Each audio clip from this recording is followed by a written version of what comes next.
Jai Hind, this is Indresh Rao from PsychWord IS. My institution is a specialized institution for psychology. Even we also offer some other courses like GS Foundation. So student, we are going to discuss one of the very interesting and important topic, that is research. So in this class, even I will just tell you some basic things about the research,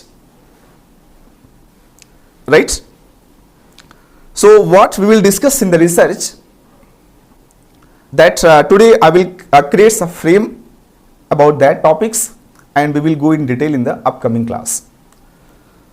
So see carefully, research in psychology. Research in psychology, right? If you are preparing UPSC and you don't have background of psychology, it is always difficult topic for the aspirant. And this is not only for those, this is not difficult for only those who are from psychology, who are not from psychology background. It is also sometimes traumatic for the psychology student also, because they don't have given too much time on the research topic in their PG and UG classes. So here I will make or convert research into easy form. मैं research को आसान बनाने की कोशिश करूंगा और बहुत interesting है। तो रिसर्च में हमें पढ़ना क्या होता है, पहले मैं वो बताता हूं। First thing, in the research we must understand meaning of research. आप सिलेबस को नोट डाउन करते जाना। अब मीनिंग ऑफ रिसर्च से एग्जाम में नहीं आता, बट अगर पूछे तो 2 वर्ड में इसको बता सकते हैं। Research, here if I right the research, research 2 words, re, here is re and search. Just you will see, re means again, re means again. और एक साइकोलॉजिस्ट हैं, there is a psychologist, name is Thorndike, who said that nothing is again. Every time that things will goes to change or something will new. So there is something new. New.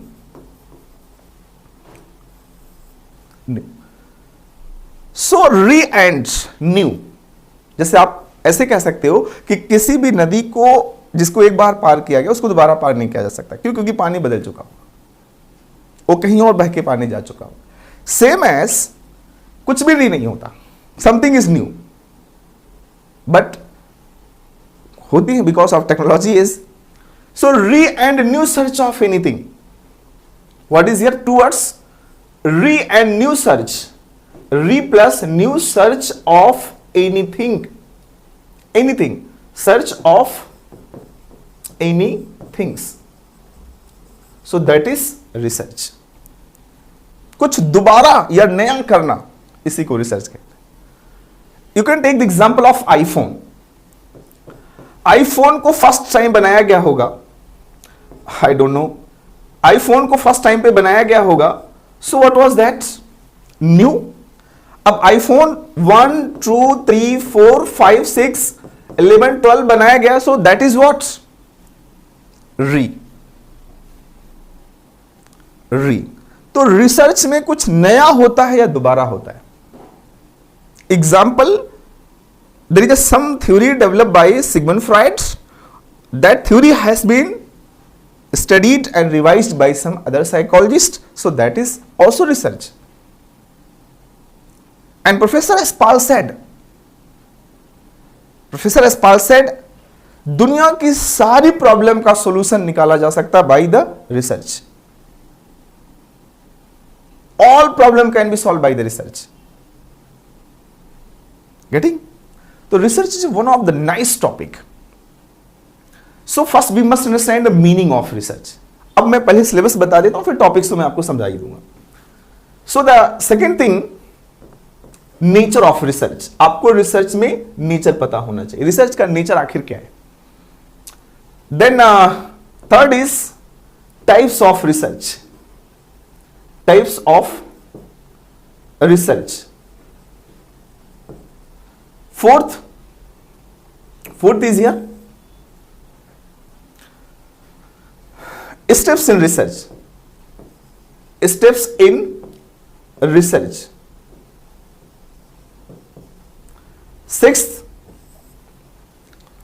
Sixth is that is ethics. No, tools. First, I will write tools. Tools in research. Means research में कौन कौन से tool use होते हैं? Which type of tools we use in the research? This is the fifth. And sixth is that is ethics in research. अब आप सोचेंगे कि बाकी टॉपिक कहां चले गए, मैं तो हाइपोथेसिस वगैरह पढ़ा हूं। आई नो दैट आपके मन में बस 6 टॉपिक को डील कर डालो, हो गया पूरा रिसर्च। अब आपको अगर जो टॉपिक्स आपके मन में चल रहा है कि कहां गया, वो मैं निकाल के दिखाता हूं। All the topics are under the steps of research. तो जितने भी रिसर्च के टॉपिक्स है सब मैं इसी में कवर कर देता हूं। Let's see. So that here you can see, you can write also steps in research. Okay, steps in research. What steps are involved in the research? Just imagine एक problem लेते हैं हम लोग। Problem, just we will take the example of cancer. There is a problem of cancer. So cancer की problem के ऊपर हमें research है कि why the people are suffering from cancer, और you can take the why stress. Why stress, मैं technically weak हूं तो why research, why stress, why depression. अगर इस टॉपिक के ऊपर भी आप स्टडी करना चाहें, सो इसको रिसर्च करना चाहें, सो किस स्टेप को फॉलो करेंगे? First step for doing any research is that identifying problem.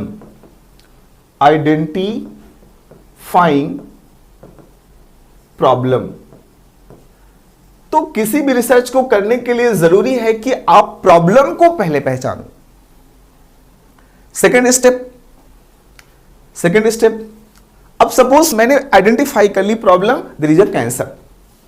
सो मैं कैंसर के ऊपर बहुत सारे क्या करूंगा, book reviews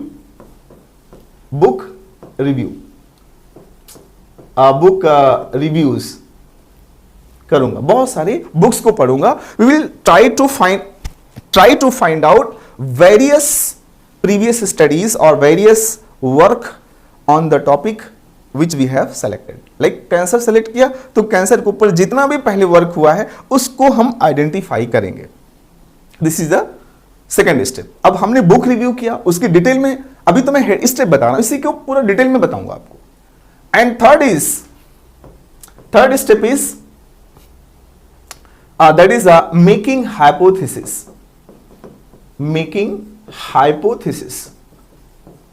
hypothesis.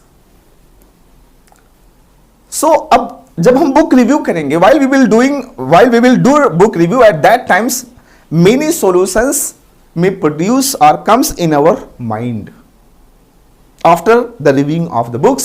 So that solutions are tentative statements which is called the which is called the hypothesis. So hypothesis are tentative statement. We will go in detail.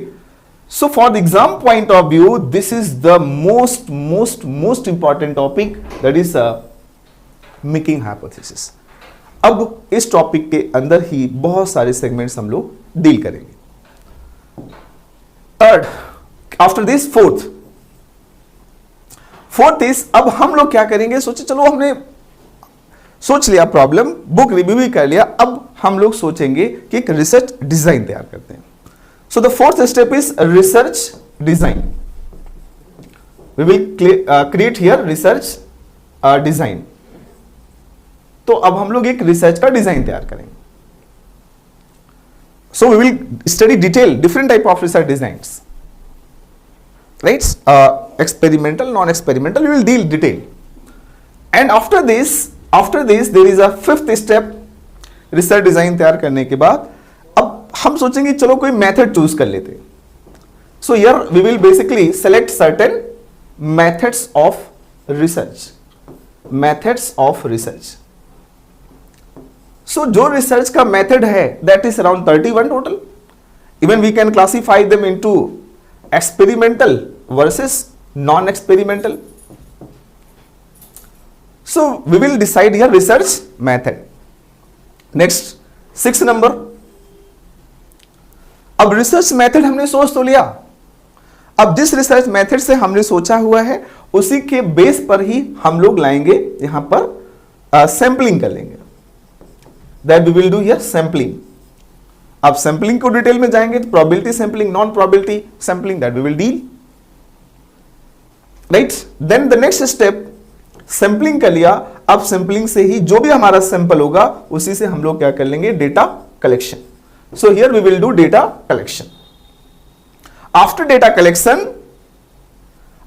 Collection then we will follow the next step, step number 8, data analysis, जिसमें बहुत time लगता है. अब data को analysis करेंगे. इसी data को जब एनालाइज करेंगे तो यहां से ही कुछ ना कुछ हमारे मन में सॉल्यूशन निकलना शुरू होगा. बट हमारे पास हाइपोथेसिस पहले से है. राइट. तो जो डेटा एनालिसिस करेंगे इसके बाद हमारे यहां से कुछ ना कुछ सॉल्यूशन मिल जाएगा. अब जो सॉल्यूशन हमने लिया है उस सॉल्यूशन को अपनी हाइपोथेसिस के साथ में चेक करेंगे, क्योंकि यहां पर एक सेगमेंट होता है hypothesis testing. Hypothesis testing. So जो हाइपोथेसिस टेस्टिंग है उसी के साथ इसको मैच करेंगे.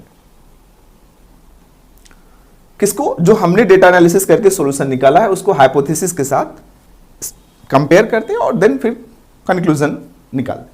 सो अब जो कुछ भी आया नेक्स्ट स्टेप में हम लोग सजेशन ले लेते हैं अपने एक्सपर्ट्स के पास जाकर के, सर हमने ये वर्क किया है. So the last next step is suggestion.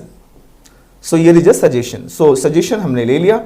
Suggestion लेने के बाद स्टेप नंबर 11 हम लोग फिर फाइनल सॉल्यूशन निकालते हैं. फाइनल सॉल्यूशन को आप एक कह सकते हैं थीसिस. आप एक तरह से अपनी थीसिस राइटिंग या फिर जो भी आप राइटिंग करना वो राइटिंग करना स्टार्ट कर देते हैं. देन अब जो भी राइटिंग किया उसको आप क्या करते हैं, पब्लिशिंग. दैट पब्लिशिंग कर दिया आपने. और पब्लिशिंग के बाद next step you follow at there, that is references. आप रेफरेंसेस वगैरह भी लिख देते हैं जिससे कि आपका पता चले कहां कहां से आपने क्या क्या चीजें कंज्यूम किया है इस रिसर्च को करते समय.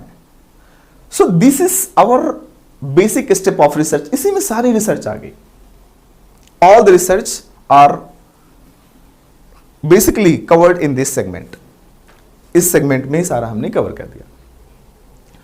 सो अब एग्जाम पॉइंट ऑफ व्यू से इसमें इंपॉर्टेंट क्या है, जैसे एक तो बहुत इंपॉर्टेंट है दैट इज हाइपोथेसिस टेस्टिंग. अब हाइपोथेसिस टेस्टिंग को डिटेल करेंगे तो there is 2 parametric, non parametric. Parametric में T test, ANOVA, Z T test and Z test, येरिसा, एनोवा. नॉन पैरामीट्रिक टेस्ट में Kruskal Wallis, Mann Whitney. We have different type of test. तो exam में वहां से पूछता है क्वेश्चन बिकॉज वो टेक्निकल सेक्शन है. Specially they ask from the ANOVA, analysis of variance. ANOVA, मैनकेनोवा, we have different things but ANOVA से start. Research method is one of the important topic for our exam. इस पे ज्यादा focus करना है. Sampling very important and data को analysis करना. Instead of that there is some hidden topics like variable. बहुत इंपॉर्टेंट. Variable is one of the important topic. So while you are going to prepare the research topic, again you must develop first a frame, and second thing, note down some keywords.